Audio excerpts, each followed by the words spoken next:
advised. The opinions and views of the hosts and guests do not reflect those of the station.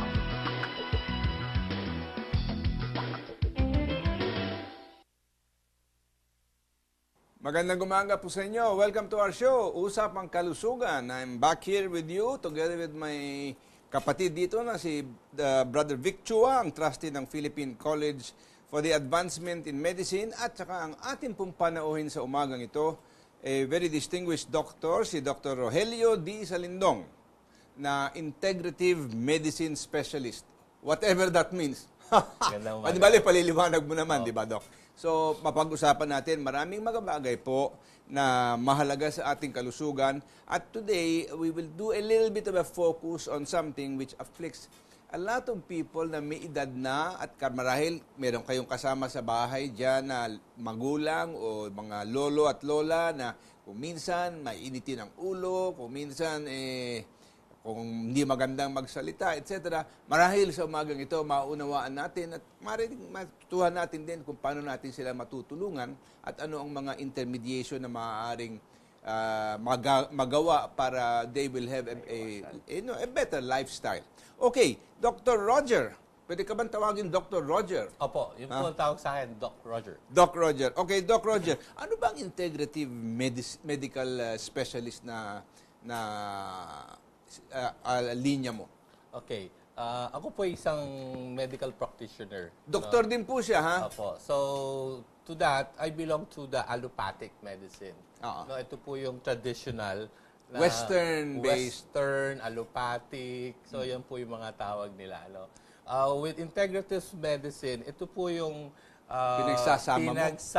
pinagsasama po namin yung kagandahan po ng alternative medicine, whatever nasa field namin makakatulong sa mga pasyente, ini-integrate po namin silang dalawa. So we use a lot of natural medicine. No? So together with still na nagre-reseta pa naman din po kami ng mga anti-hypertensive for diabetes. So ganun po siya. Okay. Alright. So nadinig din yung paliwanag ni Doc Roger dito tungkol sa kanyang specialty, integrative medical specialist. Alam po ninyo, sa umagang ito, gusto namin din pag-usapan na ang what afflicts a lot of, at least it manifests, at lumalabas ito, umiiral ito, pag medyo may katandaan na ang tao.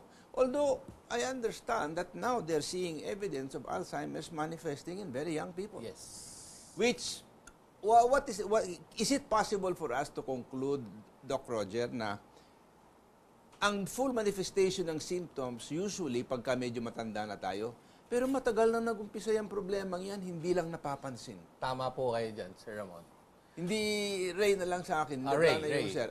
Hindi na, in other words, hindi and what are the fundamental causes? Okay. Is that been kind of established already sa Alzheimer's? Opo, ganito po kasi tama po kayo dyan na ang Alzheimer's, pwede po siya mag-manifest during the early age. No? Dalawang klase po kasi yung Alzheimer. Ito po yung tinatawag na early onset, no? At saka meron late onset. Onset. Yung early onset po, usually, pwede po sila magsimula at as early as 30 years old.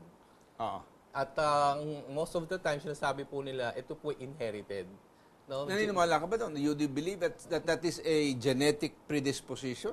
Isa po yun sa mga risk factors. May mga studies po talaga na sinasabi nila, lalo na po yung may mga ApoE4 genes, no, mas high risk po sila na magkaroon ng Alzheimer at the early age. Okay, what is sa tingin mo, no, whether it's bata o matanda, ano ang trigger Yun. that brings it about? Because pag hindi naintindihan ng tao, paano mo re-remedyohan, no? You always simply deal with the symptoms. You're never really able to understand the full causes why it comes forth. So ito nga po dito pumapasok yung mga environmental factors. No? Sinasabi nga po nila that during the early onset, no, meron ka ng genetic predisposition. So genetically, predisposed na po kayo. Now comes in the external factors. Let me ask you a question here, Doc Roger. You know, before the war, nobody was talking about Alzheimer's. Yeah. So how can we say that it's a genetic predisposition?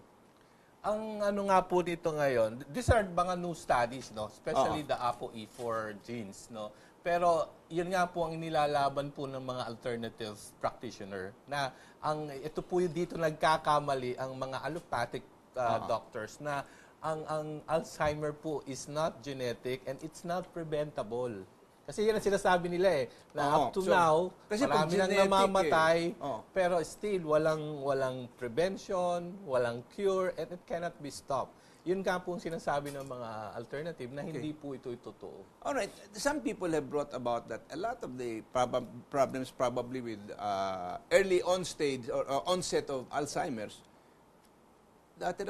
dahil daw sa introduction of toxics into the body through vaccines.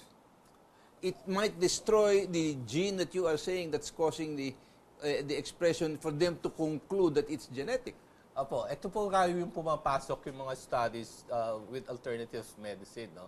Sinasabi nga po nila, these external factors, especially vaccine is just one of them. No? Kasi nga po, ang pinag-uusapan dito, hindi naman vaccine per se, pero kung ano po yung nilalagay nila in the vaccine. Okay, paliwanag mo nga dito kasi marami pong hindi nakakaintindi kung how a vaccine works at kailangan makita nila na ang nalalaman ng nila, pag binakunahan ka, hindi ka magkakaroon ng beke, hindi ka magkakaroon ng chickenpox, hindi ka magkakaroon ng ganito kanya. Napakadaming types of vaccines na dinedevelop and sometimes it's given to children at a tender age. 6 na buwan pa lang isang saksak ng dami-daming vaccine.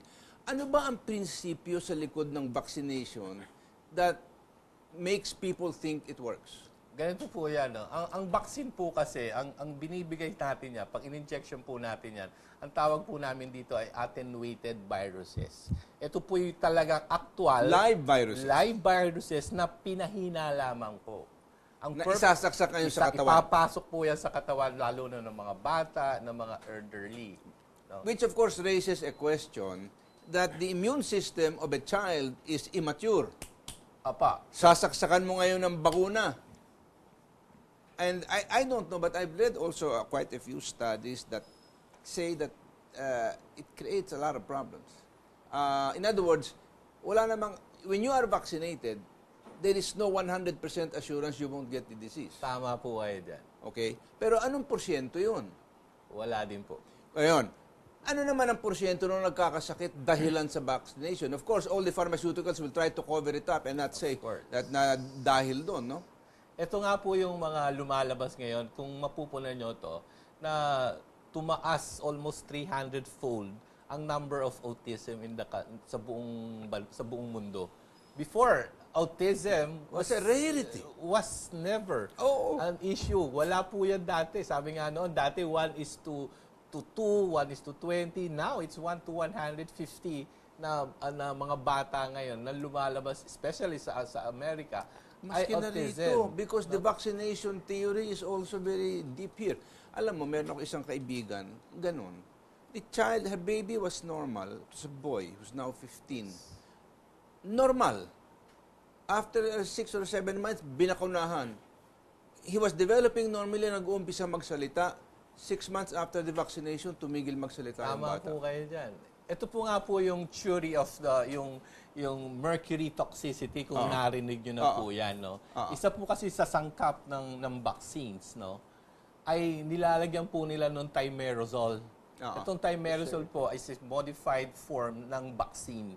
No, inilalagay po ito ng mga pharma drugs doon sa vaccine para as part ng preservative or para to maintain yung potency ng virus.